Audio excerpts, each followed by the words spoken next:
Hello everyone, my name is Valentinus Javier Sebastian from UIC College, class of Principles of Management.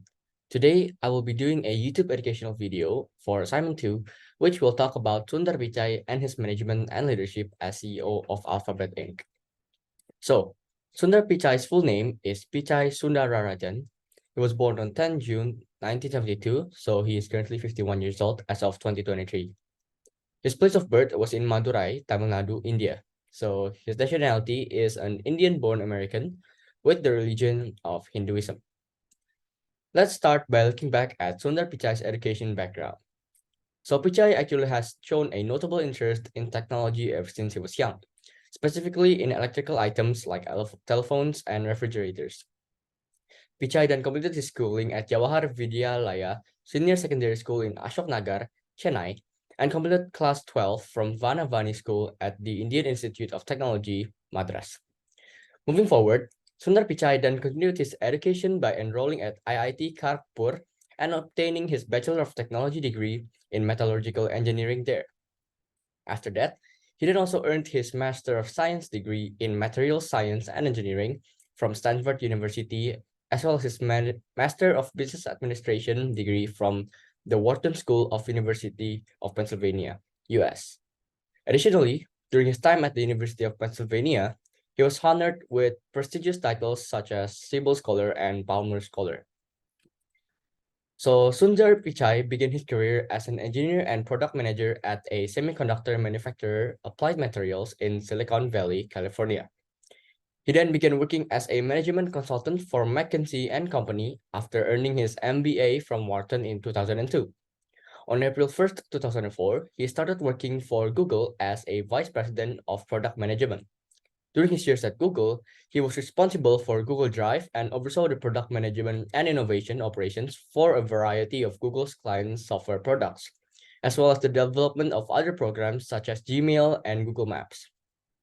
Furthermore, Sundar Pichai persuaded Google's co-founders Sergey Brin and Larry Page to launch Google's browser, which resulted in him playing a key part in the ultimate launch of Google Chrome back in 2008. In 2013, he also became the head of Android, and Sundar Pichai was also chosen as CEO of Google on August 10, 2015, after working for the company for 11 years. It is also the same year when Alphabet Inc. was founded. Finally, on December 3, 2019, he was named as CEO of Alphabet, and so he is currently both CEO of Alphabet and Google. So Sundar Pichai's academic and professional background definitely had an impact on his management during Alphabet's early stages. To begin with, before joining Google in 2004, Sundar Pichai worked as a consultant at McKinsey & Company. So this experience is likely to have sharpened Sundar Pichai's analytical and problem-solving abilities, as well as his ability to navigate through complex problems. These abilities will have been useful in managing a fast-expanding business like Alphabet. Pichai's many years at Google also gave him the opportunity to grasp and handle the company's culture, which was notorious for its outspokenness and strong egos. This understanding is very beneficial for him in managing a big and diverse workforce while also preserving the company's culture as it grows. Moreover, Pichai's strategic thinking was also very obvious early in his Google career. For example, he recognized Google's search business's vulnerability and converted it into a primary drive behind influential products. This strategic mentality would have helped Alphabet's growth and expansion. Furthermore, according to several Google executives, Pichai had a habit of deferring decisions and delaying action, which often resulted in slower decision-making processes. Pichai, on the other hand, had acknowledged this and took steps to remedy it by reorganizing Google and establishing new decision-making organizations to limit the number of decisions that requires his approval. So now let's move on to the Iowa Leadership Studies. So the Iowa Leadership Studies, which was done in 1930s by Lewin, Lippitt, and White, shows that there are three primary leadership styles: autocratic, democratic, and laissez-faire. These approaches were examined in order to see how they affected productivity and group dynamics and are tremendously significant and define the three basic leadership styles.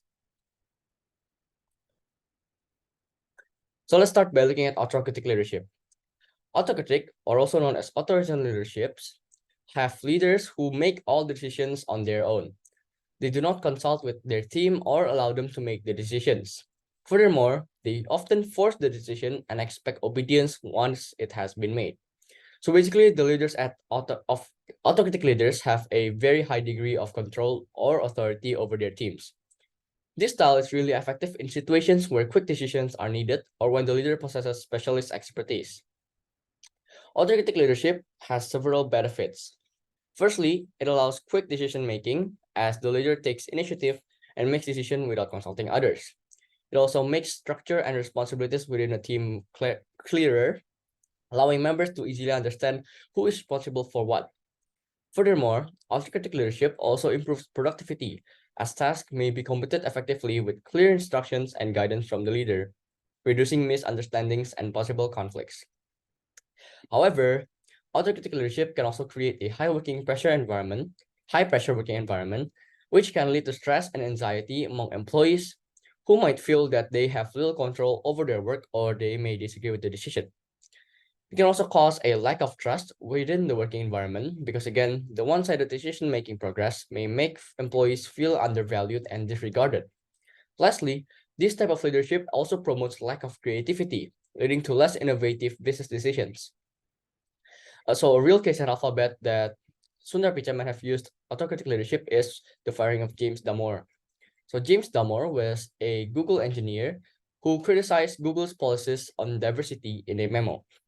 Damore stated in the letter that Google's diversity policies were biased towards male because women are underrepresented in technology due to personality differences between the sexes, and that the company should concentrate on recruiting the best employees regardless of gender or ethnicity. In this case, Pichai demonstrated autocratic leadership by firing James Damore without allowing him to explain himself or appeal the decision, which is a characteristic of autocracy. The decision to fire Damore was also very quick, as he was fired from Google on Monday following a rough 72 hours there.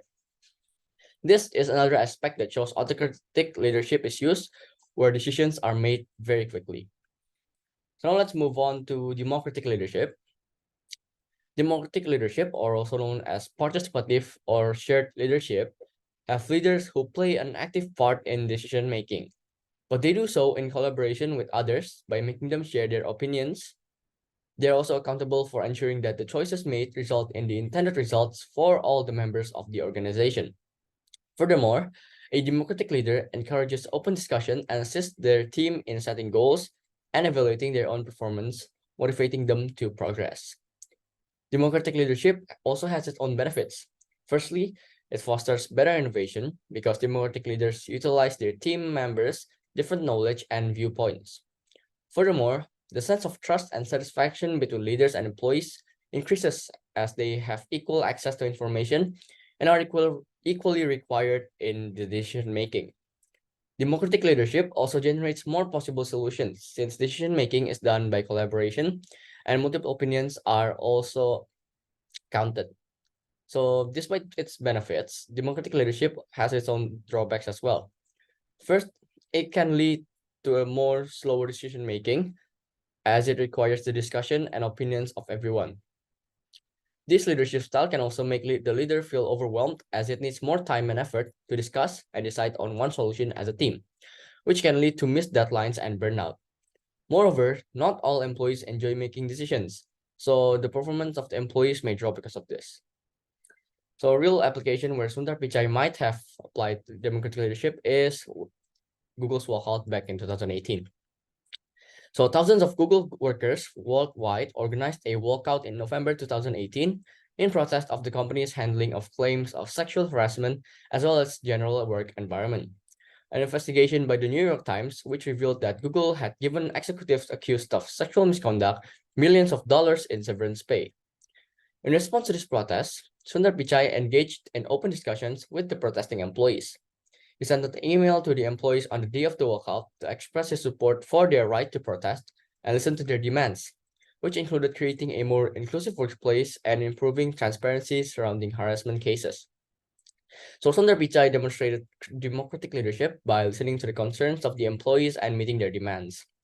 In response to the protest, he also suggested improvements, including eliminating the requirement for arbitration in cases involving accusations of sexual harassment, and also enhancing the openness of reporting misconduct. This action demonstrated his willingness to engage in open discussion and work with employees to find the best solution. Lastly, we have laissez-faire. Laissez-faire, or also known as delegative leadership, have leaders who have limited involvement in the decision-making and rely heavily on their teams. Therefore, it also provides the team members with more flexibility and direct involvement with important decisions or tasks. And this can work as long as the group members are capable and motivated, but it can cause problems if they are not. There are several benefits when it comes to using a laissez-faire leadership style. Firstly, it allows employees to use their own expertise accordingly, which can lead to a more efficient and effective decision-making, as employees might have suitable skills and past experience. It can also boost employees' motivation and team spirit, as they are fully entrusted to make the decision on their own. Moreover, the leadership skills and independence of employees can also be improved through laissez-faire leadership, as this style allows the freedom for anyone to lead, so employees may more be inclined to take the initiative. However, like any other leadership style, the laissez-faire leadership style also has its own drawbacks. Firstly, employees may need direction, since in this leadership style there are several leaders. Employees may avoid to work by allowing others to be in charge or lead the project all the time. Furthermore, this leadership style may not always be suitable for all kinds of employees because some employees may find the thought of leading or being accountable for making decisions overwhelming, especially if they prefer a more structured work environment or are entry-level employees. Lastly, this type of leadership also increases the potential for conflict, as some workers may act in their own self-interest and make the decisions that are not always in the best interest of the company. So one case that Sundar Pichai might have dealt with laissez-faire is the development of self-driving cars in one of Alphabet's companies, Waymo. Sundar Pichai might have given a great level of freedom and decision-making authority to the team at Waymo over the project because the project is complex and technical. So the team of experts may be better off making the technical decisions themselves and allocating resources and navigating through the difficulties of developing the self-driving technology. Furthermore, Sundar Pichai would have only provided guidance on the company's overall vision and mission to make sure that the project aligns with Alphabet's goals and values. Pichai might have also avoided micromanaging or excessively supervising the team's daily activities, trusting them to execute the project effectively. This will allow them to focus on their expertise and explore innovative solutions without unnecessary interference. After the explanation of different leadership styles, we can see that each style has its own advantages and disadvantages, and it's important to choose the right style for each situation. So, autocratic leadership. While Pichai has demonstrated autocratic leadership by swiftly firing James Damore, it wouldn't have been appropriate to approach the other cases in the same manner. In situations where employees are protesting or working on complex projects such as self-driving cars, an autocratic approach can lead to resentment and lack of innovation. Employees in these cases want to be heard and participate in decision making, which autocratic leadership doesn't provide. Adopting the same style for other cases might have hindered collaboration and innovation, as well as damaging the employees' morale. Secondly, while democratic leadership worked well in response to the employee walkout, it might not have been the most efficient style for the firing of James Damore and the development and Waymo. In cases where quick decisions are needed, such as the firing of James Damore to prevent further damage to the company, involving everyone in decision making can slow down the process. Additionally, democratic leadership might not be suitable for technical projects like self-driving cars, where a team of experts needs more autonomy or freedom to experiment and innovate. Thirdly, applying a laissez-faire leadership style to cases like Google Memo controversy or employee protest can lead to a lack of direction and structure. For example, it would be inappropriate to use this style in the first case as it requires swift, quick, and clear responses. And if laissez-faire is used, employees can have different viewpoints, which means that there is a risk for conflict. Furthermore, if laissez-faire were to be used in a second case, minimal communication and input from Sundar Pichai in such a complex problem would have potentially worsened the case. So now we will be discussing about one aspect that Pichai has done well during his tenure as Alphabet CEO. So during Sundar Pichai's tenure as Alphabet CEO, in order for Alphabet as a company to significantly contribute to the welfare of his employees, he has done well by showing a strong commitment to employee development and continuous learning. He has done so by overseeing and managing Google's various Google learning initiatives. For example, Google's Grow with Google offers a range of online courses and certifications to enhance employee skills and knowledge. These courses cover many different topics from coding and digital marketing to project management, allowing employees to acquire practical skills that aligns with their job.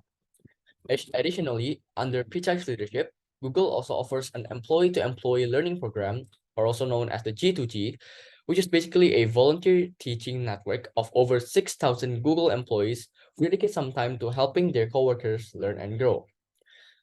Google also offers a new approach called Googler Reviews and Development that concentrates on the growth, learning, and advancement of its employees all year long.